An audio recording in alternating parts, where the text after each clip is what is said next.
दोकान र आज म तपाईँहरूलाई देखाउँदैछु यो सोरेङको जोजो ग्यारेज र जुन चाहिँ जोजो ग्यारेज चाहिँ तपाईँको पर्छ लोकेसन चाहिँ प्रगति चोक सोरेङ छ र यहाँ चाहिँ रब्बन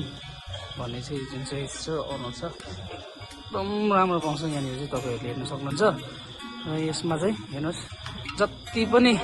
पार्ट्सहरू छ जति पनि बाइक स्कुटीको सबै छ पार्ट्सहरू र हामीले जति पनि खोजेको कुनै पनि कमी छैन यहाँनिर चाहिँ सबै तपाईँले भनेको जति चाहिँ सबै एभाइलेबल छ यो हेलमेटहरूदेखि लिएर पार्ट्सहरू सक्नुहुन्छ र यहाँनिर यो नयाँ ल्याएको रहेछ जति पनि यो रेनीकोट छ यो यस्तोहरू पनि छ र मैले देखिन्छ चाहिँ यो सबै यहाँनिर पार्ट्सहरू छ तपाईँहरू चाहिँ सोरेङमा आयो भने चाहिँ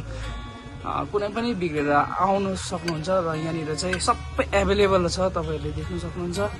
र लाइटदेखि लिएर अब ह्यान्डलको यो उयसहरूदेखिको लिएर होइन सबै छ देख्न सक्नुहुन्छ र अहिले चाहिँ यो जुन चाहिँ हेलमेटहरू पनि एकदम राम्रो आएको रहेछ देख्न सक्नुहुन्छ तपाईँले यो चाहिँ लोकेसन चाहिँ सोरेङ प्रगति चोकमा छ र तपाईँहरूले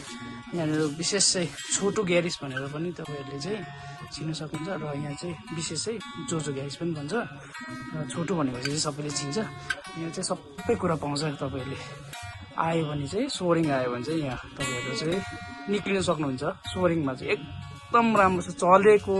जुन चाहिँ ग्यारेज छ यो चाहिँ जोजो ग्यारेज हो सोरेङ प्रगति चोक जोजो ग्यारेजमा चाहिँ यसरी स्टक पार्ट्सहरू पनि ल्याएर चाहिँ यसरी चाहिँ स्टक गरेर राखेको छ र यहाँ चाहिँ हरेक कुरो राखेको छ सरसामान जति पनि तपाईँलाई मैले देखाएँ तल दोकानमा त र त्यो उपरान्त कुनै पनि कमी छैन कुनै पनि स्कुटी बाइक भयो यिनीहरू चाहिँ आयो भने चाहिँ नफर्कियोस् भनेर चाहिँ हरेक कुरा चाहिँ एभाइलेबल छ यहाँनिर र स्टक गरेर राखेको छ तपाईँले देख्न सक्नुहुन्छ यहाँ पनि रहेछ यो एउटा रुममै सबै रहेछ यसरी